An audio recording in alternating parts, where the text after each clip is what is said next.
Chegamos aqui na nossa maratona bíblica, Gênesis capítulo 30. E vendo Raquel que não dava filhos a Jacó, teve Raquel inveja da sua irmã.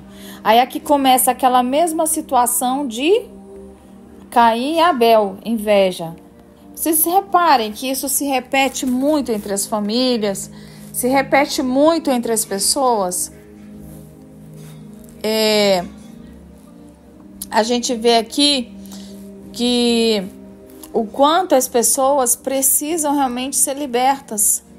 E esse é um capítulo que revela a complexidade das revelações, das relações humanas.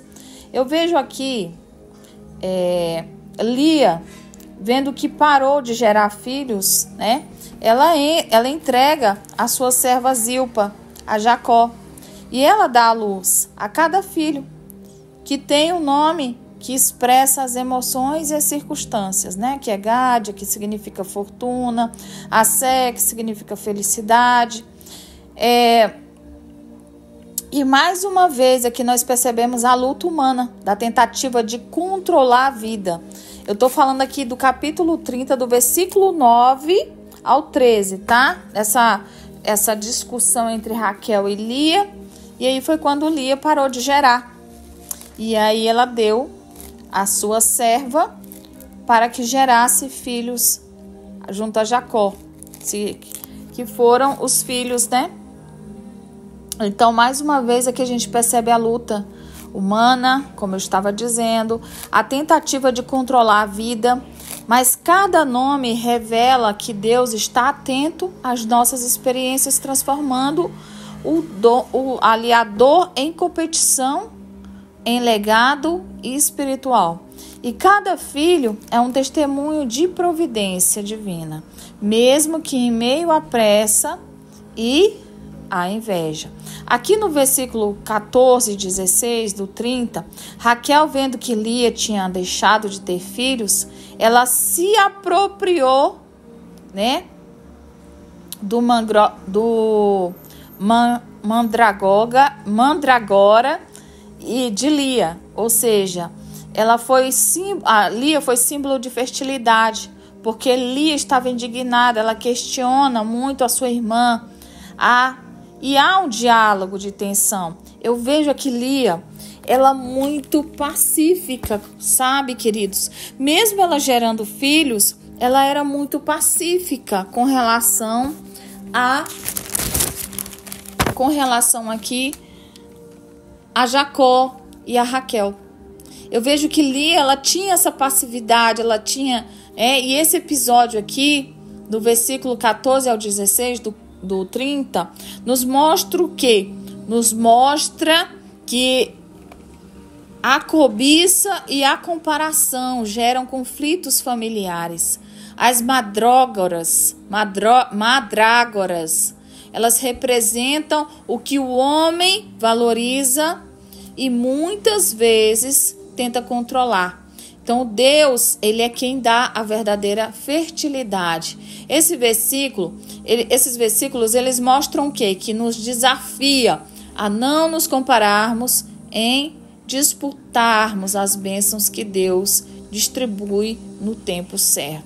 E aqui o 30, versículo 17 ao 21, amém? Do 17 ao 21, que aqui fala: então se levantou Jacó ao ponto de seus filhos e suas mulheres sobre os camelos e levou todo o seu gado e todos os seus bens que haviam adquirido, o gado que possuía, que alcançara em Padã Arã, para ir até Isaque, seu pai, a terra de Canaã. Olha aqui, gente. Olha que interessante. Aqui a gente vê que Deus, ele se lembra de Raquel, aqui no versículo 30, do 17 ao 21, tá? E ela concebe dar à luz a José. Jacó conhece a mão do Senhor, da bênção, e aqui nós vemos a intervenção direta de Deus, apesar de todas as estratégias humanas. Deus, ele age no tempo perfeito.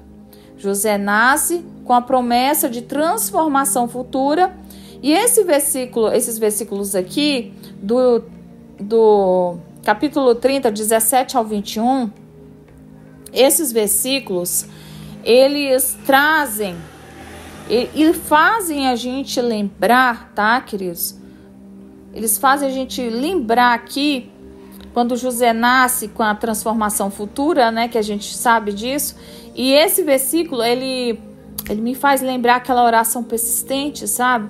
Que a gente precisa ter mais fé em meio à frustração.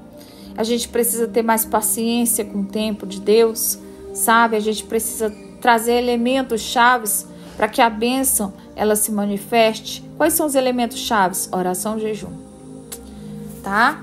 Oração, jejum e atos proféticos. Então Deus, ele lembra-se de Raquel aqui no versículo 22 ao 24. E ela concebe novamente e dá luz a Benjamim. E Raquel, ela conhece o favor divino e da glória de Deus. A memória de Deus sobre suas promessas é central. Ele não esquece das nossas dores, dos nossos desejos legítimos, da alegria.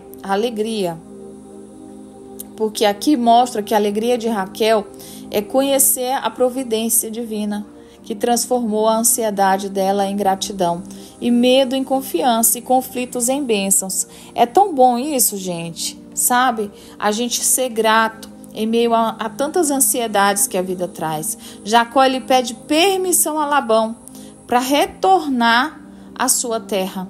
E Labão tenta retê-lo com um acordo complicado. E Jacó, ele não aplica, ele aplica então aqui, nos versículos 25 ao 43, tá, gente? Ele aplica os seus bens de forma sobrenatural. Ele é sábio. Ele aplica com sabedoria, confiando na bênção de Deus. Então, esses trechos aqui, do 25 ao 43, revela a importância de confiar no plano divino. E mesmo em negociação e conflitos humanos, a astúcia de Jacó aqui é guiada por Deus. É uma lição que nos dá clareza que quando nós manifestamos a ação da nossa fé, a gente não apenas precisa esperar, né? É uma fé passiva, mas Deus, ele pode transformar sim tudo isso em desafios, em disputas e até enganos humanos. Deus pode permitir para que a multiplicação e a prosperidade ela venha. É necessário que você se reveja em meio a todos os conflitos. E o capítulo 30, ele revela essa complexidade, né, de relações aqui. Se não houvesse sabedoria, não ia haver bênção. Aqui a bênção sobre Raquel e Lia, são as irmãs e também esposas de Jacó. Elas aprendem a lidar com as frustrações e as infertilidades. Raquel, com a inveja da irmã, tem comparações, ambas ali recorrem às estratégias humanas, como aqui entregar as suas servas para gerar filhos, tentando controlar aquilo que somente Deus pode dar. E cada nascimento, cada nome dado aos seus filhos reflete a emoção, a luta, a vitória, a gratidão. E aqui mostra que Deus, ele transforma até os conflitos familiares em legado e bênção, porque estão debaixo da promessa de Abraão, certo? Então o capítulo aqui, 30, ele destaca a intervenção divina, mesmo em meio à pressa, à inveja, às disputas, mesmo quando você se lembra das promessas, aí você, mas eu tenho promessa. E Deus, ele quer agir no seu tempo perfeito, porque a história de Jacó, aqui se a gente perceber, ela se multiplica. Deus multiplica seus bens e mostra que ele também abençoa a fidelidade, com paciência, confiança, tudo no seu plano, em seu tempo. Então, mesmo diante de desafios e tentativas humanas, de manipulações, a gente entende o quê? Que a gente é guiado pelos propósitos. E não podemos esquecer que Deus age até nas estratégias humanas imperfeitas que podem ser usadas por Ele para abençoar e multiplicar. Amém? Vamos aqui para o 31. Amém? Louvado seja Deus.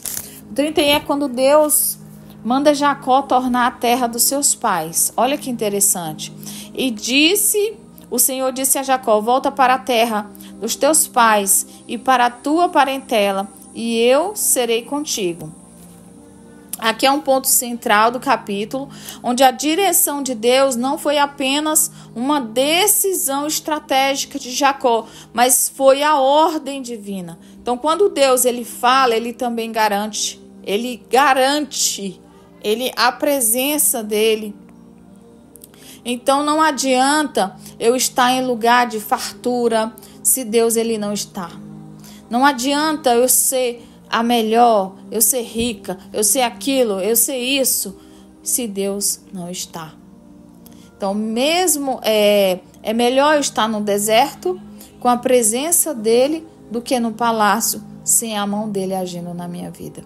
Aqui no 31, versos 4 e 7, Jacó ele chama Raquel e Lia e explica ali a situação dele, que o pai delas, enfim, já não era favorável mais a ele estar ali. E aí ele fala, Labão já não era favorável, mas Deus não permitiu que o prejudicasse. Então Jacó, ele reconhece que a proteção e a justiça divina vieram ali naquele momento, né? Vieram de Deus, não da sua própria habilidade e da sua estratégia em sabedoria. Então, mesmo em meio às trapaças de Labão, o Senhor blindou a sua vida. E isso nos ensina que não importa quantas vezes tentam nos enganar. Se Deus ele é conosco, nada pode roubar a promessa. Aqui no versos 31, 8 e 9, ele se lembra que Labão mudou o seu salário 10 vezes mais, né? Aqui. E Deus sempre ele revertia em favor. E a habilidade, fidelidade de Deus aqui foi inabalável, gente, foi inacreditável. Os homens, que essa palavra nos ensina aqui, 31 versos 8 e 9, é que os homens podem mudar as regras, tentar nos limitar, mas o céu tem decretos maiores. Aquilo que era para nos prejudicar se transforma em multiplicação pela mão de Deus. O 31, versos 10 e 13, Jacó ele conta o sonho que teve, onde Deus confirma que ele é o Deus de Betel, o lugar da promessa, e manda voltar a Canaã. A revelação de Deus, ela sempre aponta, né, para o cumprimento da promessa dele. Então, Betel era o marco ali do encontro entre Jacó com Deus. E o Senhor volta a lembrar ele que ele não esqueceu, que ele falou com Jacó. Isso mostra que a voz de Deus não é confusão, mas ela é a direção certa. E aqui no 31, versos 14 e 16, Raquel e Lia respondem a Jacó, que também não tinham mais parte na casa do pai delas. Por isso elas foram tratadas como estrangeiras. Aqui nós vemos um princípio. Vamos lá. Quando Deus ele nos chama, ele também nos move dentro das circunstâncias. E até com relação às nossas decisões, quando elas são possíveis. Então a resposta delas mostra que não havia mais apego para a libertação. Certo? Mais libertação, não para a libertação, tá, gente? Mas a libertação. A resposta das mulheres de Jacó, Lia e Raquel, mostrava que não havia mais apego, mas havia ali libertação. Corrigindo aqui, tá bom? Então, Jacó, 17 e 21 do 31, ele reúne as suas mulheres. Aqui eu vou ler aqui o 17, tá? Diz assim: então se levantou Jacó, e pondo os seus filhos e as suas mulheres sobre os camelos, e levou todo o seu gado e todos os seus bens que haviam adquirido o gado e que possuía, e alcançarem Padã Arã, que eu já li aqui, inclusive, né? O 31, versos 17 ao 20, ao 21. A saída de Jacó mostra o quê? A obediência, mas a atitude de Raquel mostrou que muitas mulheres carregam marcas ou heranças que Deus ainda vai tratar lá no caminho.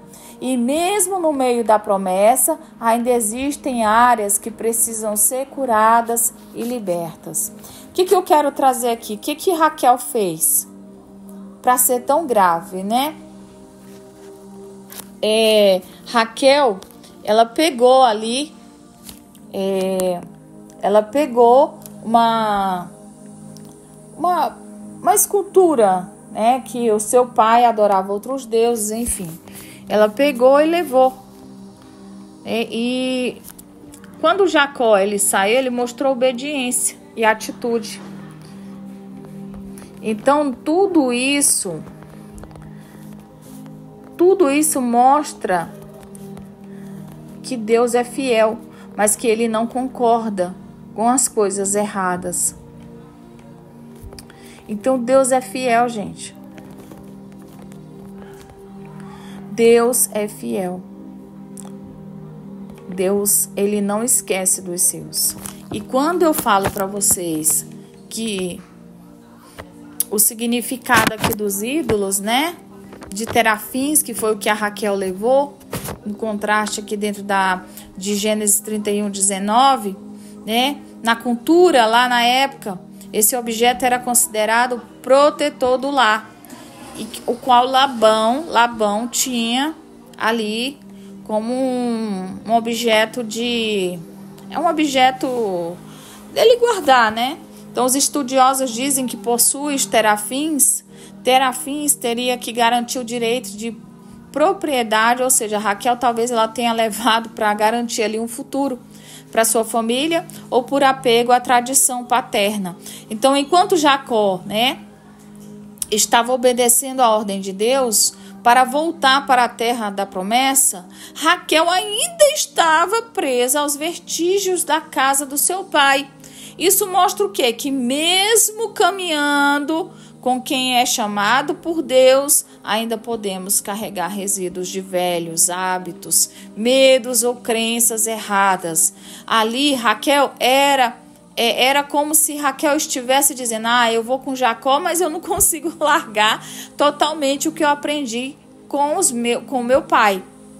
Então, eu saio do Egito, mas o Egito não sai de mim, meio que isso. Então, o perigo da mistura, os ídolos, eles não tinham poder diante de Deus. Mas o fato de ela levá-los mostra que ainda havia ali uma mistura no coração dela. E essa atitude abriu espaço para a acusação de Labão perseguir Jacó e trouxe atenção ao caminho. Ou seja, quando nós carregamos coisas do passado que Deus não mandou, nós podemos atrair lutas desnecessárias. E a proteção divina, apesar da falha aqui, mesmo Raquel tendo agido errado, Deus interveio e não permitiu que Labão tocasse em Jacó ou em sua família. E isso nos mostra o quê? A graça ainda ela tem o seu favor, né? E resíduos dentro da nossa caminhada. Raquel representa muitos de nós quando decidimos obedecer a Deus, mas ainda levamos lembranças, medos, frustrações, vícios, símbolos de segurança do passado, chamado ecos. Amém? Então, o chamado de Jacó era um futuro novo, mas Raquel tentava garantir ali a proteção com velhos deuses. A lição aqui é clara: nós não podemos carregar os terafins do passado para a terra da promessa. Quando Deus ele abre um novo ciclo, ele mesmo é a garantia que não precisamos de ser substitutos humanos, né? Então Deus ele sabe de todas as coisas. Queridos, aqui no capítulo no capítulo 31, verso 55, Labão ele se despede de Jacó com beijo e bênção. Ele retorna para a sua terra. E o capítulo termina com a confirmação de que Deus encerra ciclos. O que começou em conflito termina em despedida pacífica, como foi o caso de Esaú e Jacó. Então, por que o Senhor estava no controle? Este capítulo ele nos mostra por que o Senhor estava no controle. Porque quando Deus manda sair, Ele também garante a direção e provisão e proteção. E mostra que a inveja que se levanta, mas a voz de Deus, ela é maior. Amém? Então, nós somos ensinados aqui nesse capítulo 31 que não adianta confiar em ídolos. Não adianta eu confiar na minha carne, porque ela é falha. Por isso, o Deus que nos sustenta, que é um Deus vivo, que nos acalenta, Ele revela e também encerra ciclos e estabelece novos caminhos para aqueles que confiam na sua promessa. Amém? Aqui se encerra o capítulo 31. Amanhã a gente faz o 32. Amém?